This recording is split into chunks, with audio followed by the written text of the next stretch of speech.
Merci, chers internautes et téléspectateurs, vous qui nous rejoignez nombreux dans notre deuxième production sur notre chaîne numérique qui ne cesse de vous informer sur plusieurs situations, plusieurs actualités. Surtout actuellement, nous sommes en train de travailler, comme vous le savez, nombreuses fois, on travaillait sur les questions sécuritaires de différentes localités et territoires de la province du Nord Kivu.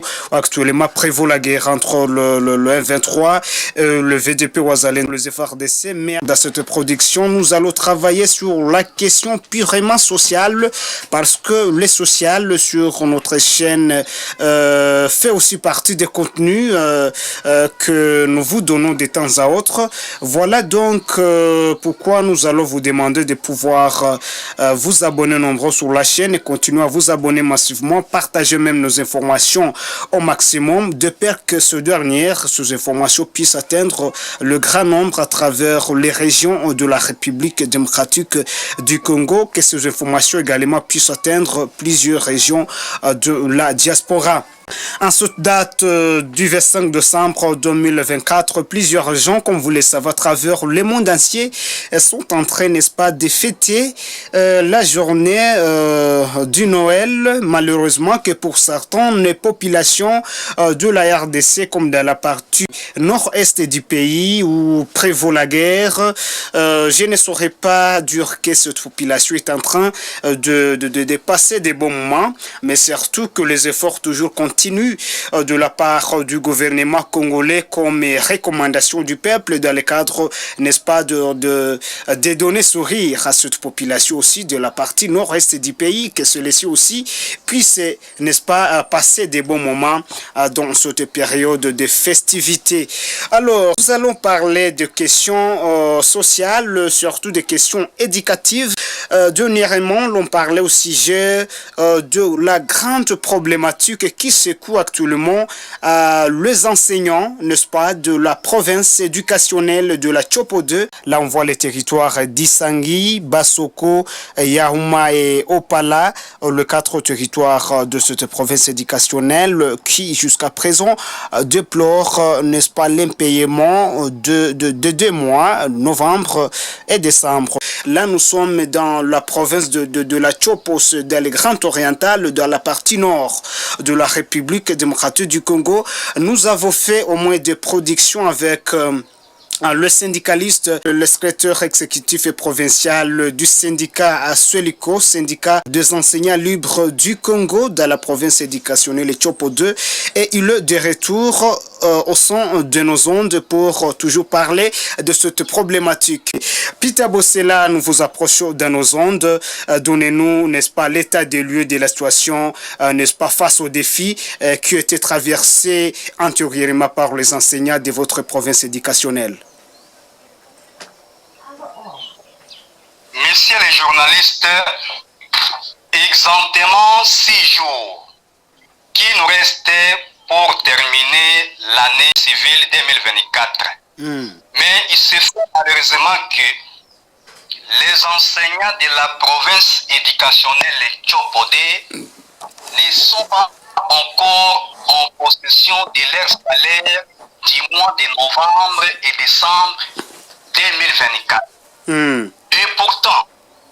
Et pourtant, dans ces mêmes pays, selon nos informations, d'autres enseignants de d'autres provinces éducationnelles ont déjà touché leur salaire. À l'occurrence, à titre d'exemple, tous les enseignants de la Tchopo 1 à Kisangani, payés par la RAOPAC, ils ont déjà touché les salaires des mois de décembre depuis le 18. C'est-à-dire, ils ont fini avec la situation des salaires pour cette année. Voilà pourquoi on se pose des questions à la Tchopodé, là où les enseignants sont payés par les mêmes gouvernements, via la Caritas et IFOD. Jusqu'à preuve du contraire, nous n'avons pas encore touché les salaires. Et pourtant, comme vous le savez, aujourd'hui c'est le 25, la festivité. Au moment où je vous parle, les enseignants ont des détresses à la maison, comme vous savez, c'est une fête des enfants. Les enfants sont en train de pleurer, il manque même à manger, que de boire, et l'habillement n'en parlait même pas, messieurs les journalistes. C'est ainsi qu'à notre niveau, on se pose des questions.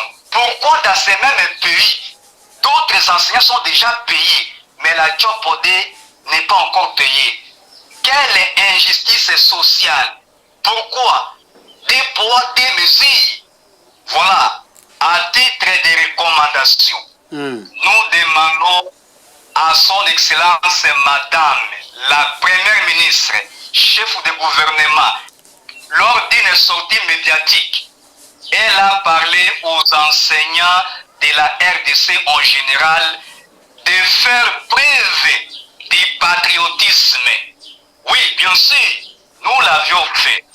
Parce que le 21 octobre, les enseignants qui étaient en grève ont suspendu les mouvements de grève pour encadrer la jeunesse congolaise. Mais à notre niveau, nous demandons à ces mêmes gouvernements, particulièrement au gouvernement, vient la première ministre, que les enseignants de la Tchopodé demandent aussi à leur tour d'avoir l'humanisme, les social des enseignants, de façon que les enseignants de la Tchopodé payés par la Caritas soient payés avant le 31 décembre pour couvrir tant soit peu les besoins de leurs enfants, de leurs familles pendant les jours des fêtes de nouvelles qui se pointent à l'horizon d'ici mercredi. En plus de cette recommandation à la dame Premier ministre, nous en avons mal.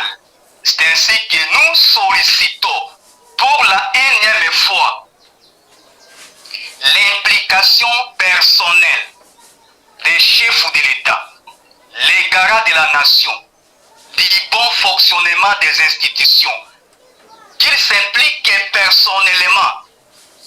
Il peut se prendre une décision politique de façon qu'il impose à ces gouvernements, à travers l'IFOD, via Caritas, de payer les enseignants de la province éducationnelle Tchopodé, car l'éducation de cette jeunesse est en danger permanent. Faute de quoi, il n'aura pas la reprise le 6 janvier 2025, date prévue pour la reprise des cours. Voilà un cri d'alarme que nous poussons, et de cette même occasion, nous demandons à tous les enseignants de la Tchopodé qui nous écoutent à travers cette interview de respecter tout ce qui a été décidé lors de la grande assemblée générale tenue le 14 décembre, année en cours. Et qu'est-ce qui a été décidé dans cette assemblée générale passée? Oui, l'assemblée générale passée, chaque journaliste, a été décidé comme suit. Les enseignants, comme parents, comme responsables, ont besoin de toucher à leurs 2 mois de salaire, les mois de novembre et décembre 2024, avant le 31 décembre, les mois en cours. Alors, de façon que ça puisse les aider à nourrir leur famille. Ils sont des grands responsables. Les dettes jusqu'au cou, ils ne savent pas où aller toquer la porte. Nous n'avons pas autre moyen que celui de demander le gouvernement de nous payer l'argent pour servir à nos familles. Est-ce que, à part la province éducationnelle de la Tchopodé, d'autres provinces éducationnelles voisines, est-ce que celles-ci aussi sont en train de traverser les mêmes défis que vous êtes en train de traverser actuellement, le défi dû à l'impaiement des salaires? Voilà, une question pertinente. Vous savez, en RDC, nous avons 26 provinces d'abord administratives. Mais les provinces qui sont payées par les fautes via Caritas ne sont qu'au nombre de 6 ou 7. Et plus part, ce sont les enseignants des territoires de cette province payés par les fautes qui sont victimes de cette injustice sociale.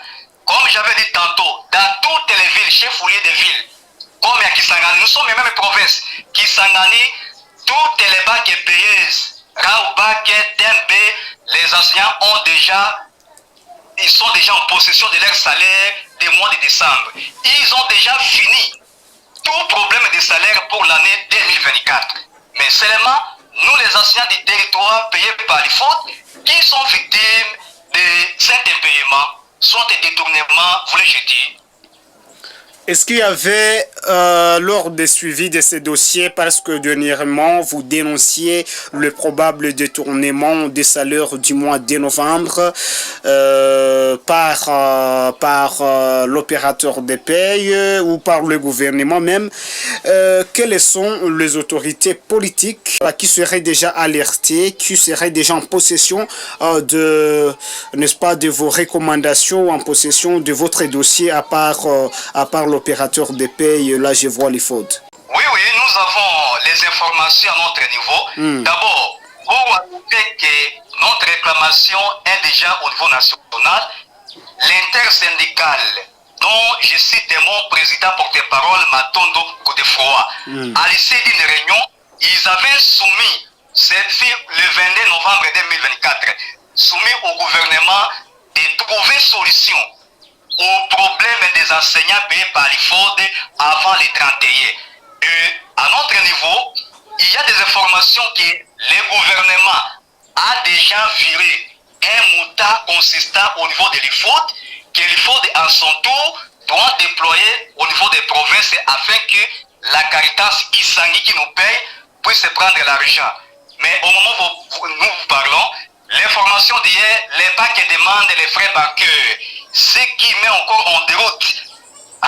Donc, c'est encore hypothétique d'être payé avant les 31. Et pourtant, le même gouvernement a promis la date butoir le 28 décembre qui doit finir avec les taux. Voilà pourquoi de cette occasion, nous saisissons les mêmes gouvernements d'être réalistes, quelqu'un qui réalise homme de parole, il faut prononcer, promettre, et il faut être trop pragmatique, être réaliste que d'être quelqu'un de discours, tout simplement des discours politiques. Voilà un peu notre exhortation. Alors, tendant vers la fin, nous restons avec quelques 10 jours, n'est-ce pas, pour que la rentrée scolaire année 2025 puisse avoir lieu. Qu'est-ce que serait comme conséquence sur le gouvernement? On ne sera pas encore prêt de vous donner ou de vous mettre dans votre droit, vous en tant qu'enseignant de la province éducationnelle Tchopo-2 avec des problèmes spécifiques dus à l'impayement. La conséquence est simple. Nous l'avons déjà annoncé. Nous l'avons déjà écrit. Les autorités compétentes ont déjà saisi de notre recommandation.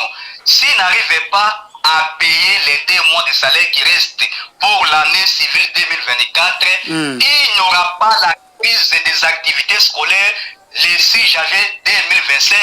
C'est le temps pour nous de prolonger notre repos comme vacances, mais cette fois-là, ça sera une grève. Nous l'avions dit que c'est déjà un préavis. Ça ne serait plus l'objet d'une éventuelle convocation de l'Assemblée générale. Pourquoi? Parce que les autorités compétentes qui nous lisaient sont déjà suffisamment informées de la situation du journaliste. Peter Bossela, secrétaire exécutif du syndicat des enseignants libres du Congo, SELCO, au sein de la Tchopo-2 dans le territoire d'Isangui. Merci d'avoir répondu à toutes nos questions en ligne. C'est moi qui vous remercie davantage et je vous souhaite une bonne journée de festivités de notre Seigneur Jésus-Christ, sa date de naissance, que le monde entier est en train de commémorer. Merci. Chers internautes et téléspectateurs, merci également de nous suivre dans cette série de productions de cette date du 25 décembre 2024 sur notre chaîne où nous étions en train de nous correspondre en ligne avec l'un de syndicalistes, il est Peter Bossela au sein, n'est-ce pas, de SELCO, syndicat des enseignants libres du Congo. C'est dans la province éducationnelle de la Tchopo-2, c'est dans la province exactement de la Tchopo, dans les Grands Orientales, et nous sommes dans la partie nord de la République démocratique du Congo. Nous sommes déjà dans une période de festivités, une période où les enseignants de cette province ne sont pas encore payés par l'État congolais, mais cependant, les familles, les enfants de ces professionnels de la CRE, n'est-ce pas, qui devraient également être encadrés en cette période de festivité comme les autres. Mais là, c'est une chose, une condition, n'est-ce pas, à déplorer, qui continue toujours d'ailleurs à être, n'est-ce pas, déplorée par les concernés, c'est-à-dire ces enseignants qui se retrouvent dans cet embarras, qui voudraient que le gouvernement puisse répondre avec toute énergie, avec toute sincérité à cette question, surtout qu'ils sont encore à travers la République dans la période de vacances, les vacances qui prendront fin ici donc à la fin de la première semaine du mois de janvier, à partir du 6 janvier, donc sur la rentrée scolaire. Et les conséquences seraient néfastes si le gouvernement on n'arrivait pas, n'est-ce pas, à payer à temps ces enseignants qui déplorent les arriérés de novembre-décembre dans la province éducationnelle de la Chopo 2.